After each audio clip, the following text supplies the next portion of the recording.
Kemudian kita beralih ke bagian samping. Bagian samping ini cukup polos, tidak ada ornamen chrome, dilengkapi dengan tarikan tajam dari bagian fender depan sampai ke bagian belakang. Nah, yang menjadi keunggulan dari Honda Freed ini adalah bagian pintu tengahnya, karena pada zamannya untuk mobil seukuran ini, untuk mobil seukuran LMPV, biasanya apalagi dia dimensi tidak terlalu besar, dia sudah dibekali dengan pintu sliding door, yang mana itu merupakan sesuatu yang mewah pada zamannya. Kemudian kita beralih ke bagian mesin. Kemudian kita lihat sebagai bagian dari penggerak mobil ini, yaitu dia menggunakan mesin 4 silinder 1500 cc dengan output tenaga 118 PS dan torsi 140 Nm. Ya, torsi dan tenaga mobil ini merupakan yang terbesar di kelasnya. Dan ketika kita melihat bagian dalam mesin ini, kita tidak begitu asing ya dengan mobil ini, karena mobil ini memiliki kode L15A, yang mana mobil mesin dengan kode L15 ini banyak digunakan oleh sebelum Honda Freed, misalnya Honda Jazz, dan bahkan sekarang juga digunakan oleh mobil-mobil keluaran Honda terbaru yang memiliki kubikasi sekitar 1500 cc seperti misalnya Mobilio, BR-V, bahkan HR-V yang 1500 cc menggunakan mesin yang sama. Oh iya, sebagai tambahan juga, Honda Freed ini juga sudah dilengkapi dengan rem ABS untuk keempat rodanya. Oke, sekarang mari kita masuk ke dalam kabin Honda Freed. Dari Honda Freed ini adalah dari pintunya itu ya, meskipun dia menggunakan bahan plastik gitu ya, dan plastik yang gimana ya, yang cukup bagus, yang bikin terlihat mahal gitu ya. Jadi ini plastiknya menurut saya biasa aja. Tapi ada kelebihannya lagi menurut saya adalah pintunya ini dia menggunakan ada sebuah tempat cup holder gitu, dan itu bukan sekedar cup holder ya, karena ini door pocket ini cukup luas gitu. Jadi bisa buat menaruh botol, bisa buat mungkin menaruh payung, kanebo gitu, dan ini dimensi itu cukup besar gitu. Dan hal yang saya suka dari Honda Freed ini adalah dari bentuk dashboardnya ya, dia tuh kayak berlapis-lapis gitu ya. Jadi ada lapisan yang bawah ini yang ada tempat kontrol AC transmisi, dan kemudian ada lagi bagian di atasnya. Dari yang bagian di atasnya, kita bagian lihat dari si driver dulu ya, dia tuh ada di bagian bawahnya ini ada kontrol untuk pintu ya, untuk mematikan pintu dan untuk membuka pintu. Ini bagus ya, karena menurut saya tombol untuk membuka pintunya ini ada di sebelah kanan, lebih enak daripada ada di atas gitu ya.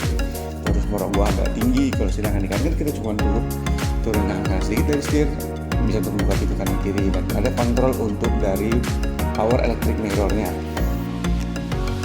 Dan kita beralih ke bagian arah sedikit, itu di sebelah kiri AC-nya itu, bukan di sebelahnya, di depannya itu adalah cup holder yang ini bagus, karena fitur cup holder di depan blower AC ini sangat jarang ditemui untuk mobil sekelasnya. Biasanya pun kalau ada hanya ada di sebelah kiri, bukan untuk kedua sisi gitu ya, untuk bukan dari sisi driver dan sisi penumpang. Biasanya hanya untuk penumpang aja yang minuman bisa dingin. Nah, kalau Honda Freed ini dia punya dua di kanan dan kiri, jadi enak kalau kita punya minuman dingin, itu tetap dingin.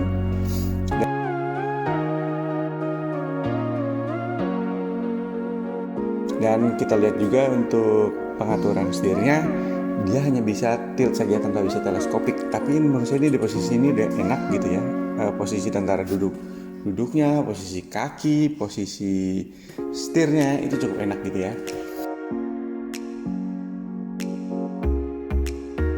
Dan juga pandangan kita ketika melihat dari panel instrumennya ini cukup jelas, jadi kita nggak perlu yang menunduk-nunduk banget, jadi bisa searah pandangan mata tanpa harus mendistraksi dari pandangan kita ke jalan dengan ke speedometer.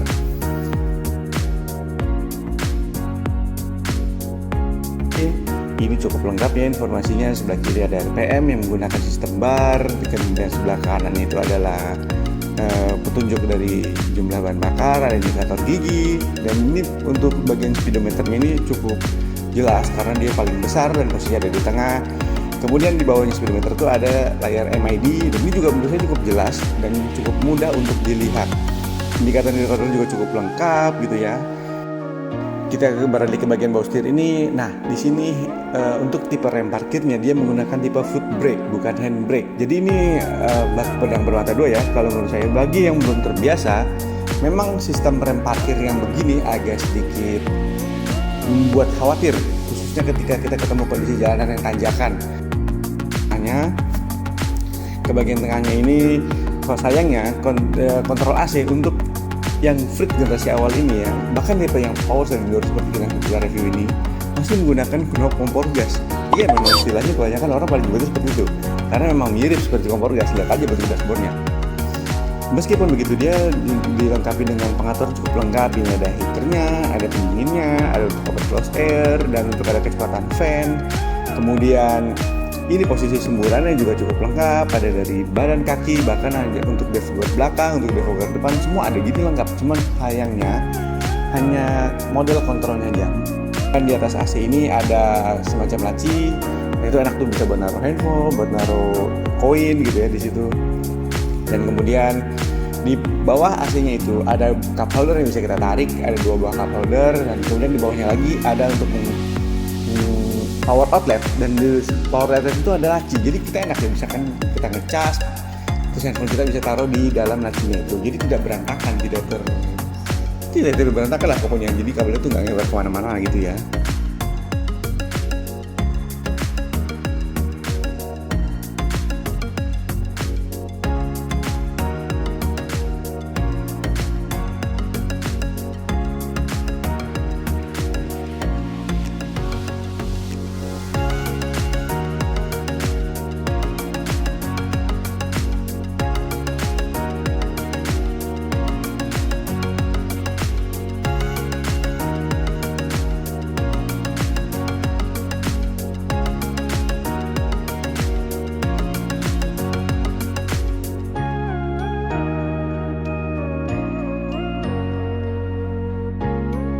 Dukung kami dengan cara klik tombol subscribe pada YouTube channel kami.